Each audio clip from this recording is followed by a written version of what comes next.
Ever wondered what it's like to work in the apparel and fashion industry in Chicago? How a designer started their brand? Or what a production workroom looks like?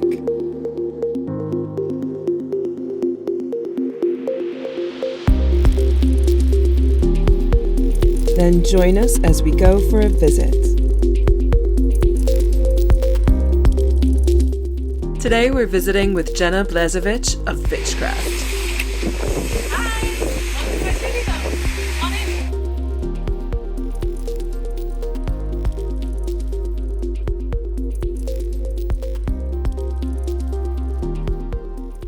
Sustainability in my practice is very important from the beginning. So I really always try to focus on working on projects where the product, the final output is something that I can either create myself here in the shop or I can have made locally. It's the most ideal scenario for me to responsibly, purchase materials that are as environmentally friendly as possible and then make the product myself. And when that's, like I said, when that's not possible, it's either a second best scenario is I can hire a friend to do what they do best. Like my friend Elizabeth Kovach, she does my large scale screen printing just down the street. And that works great because her work looks amazing and we're able to, I'm able to support her business, but there's no additional, waste created or additional steps. Aside from just environmental sustainability, the things that I care about as a person as far as like social issues, those are literally put onto the projects that I have here in the space that also established, again, the things that matter to me as a person that I want to highlight and incorporate in the things that people are experiencing when they're here in the space and when they're able to buy stuff too.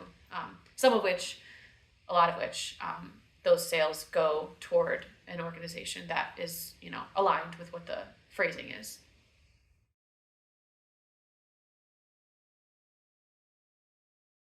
I definitely feel connected to the design community in Chicago. I feel like before the pandemic started, there was like a groove that a lot of us, especially within the lettering specific community of Chicago, were sort of in and had a better handle on how to call upon each other for projects that encourage collaboration and how to host events together. Having the space that's open to the public consistently, I think is a really important way for me to continue to stay connected and stay accessible within Chicago's creative community, both just from being able to have people come in and talk about projects, but also to be able to host pop-ups here and there. Chicago creative community is very, obviously that's vague, and that can mean a lot of things, but I really love being here in a major metropolitan city that is also, it feels like somehow like a close sort of family in some ways. People rooting for each other, people willing to help. It's not the kind of city where there's gatekeeping and like protectiveness of any sort of success or resources. It seems like, Chicago is the city that works and people are able to sort of raise each other up when possible, and I like to be a part of that.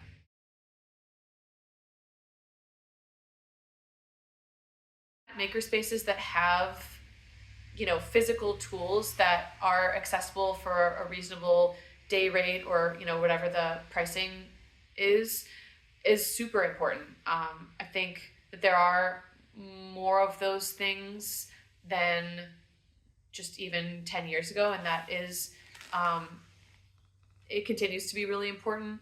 It's difficult if you want to learn something very specific, like to even figure out how to access that machine in the first place, let alone someone who might help you be able to navigate figuring out how to use it.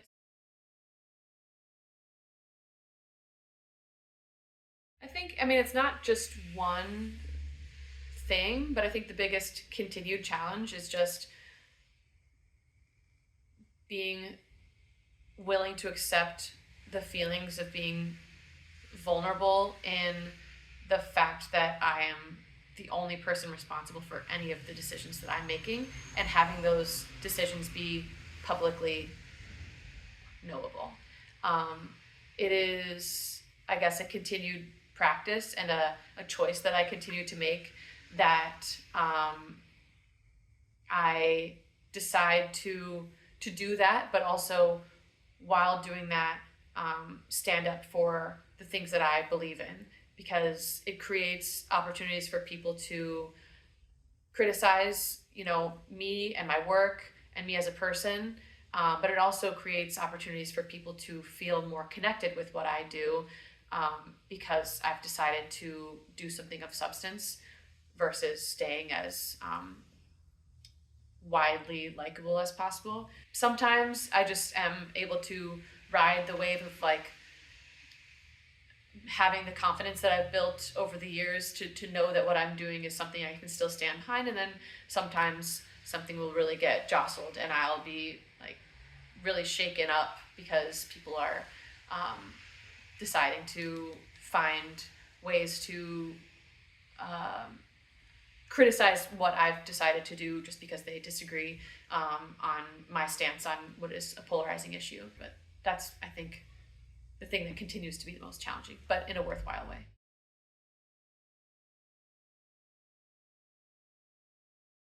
The most important thing that I would say is just to really invest in community and really consider ways to collaborate with people, and even just aside from direct collaborations with other creative people, having people around you that are inspiring and that do things in a unique way is just a really important way to encourage your own self to think outside of the box with navigating your own problems and projects. And I think that's been the most important thing for me consistently.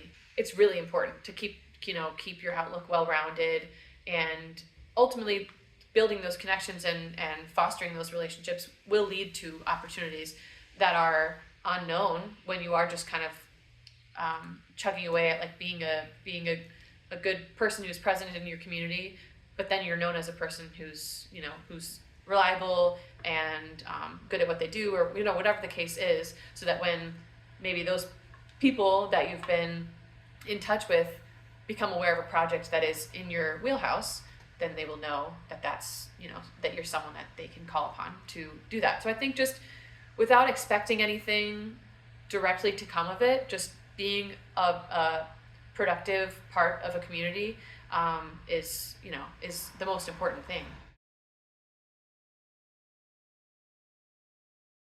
I'm particularly excited about a project that I'm putting together for my storefront windows. There's two kind of like rectangular blank areas in my window that I've wanted to make some banners to put in there, but about a year ago I had the idea that I could make a stained glass kind of like topper for the banner that would be enjoyable from both inside the store and outside, and then have the little rings soldered to the bottom of that topper that a banner with chains could like hang from it.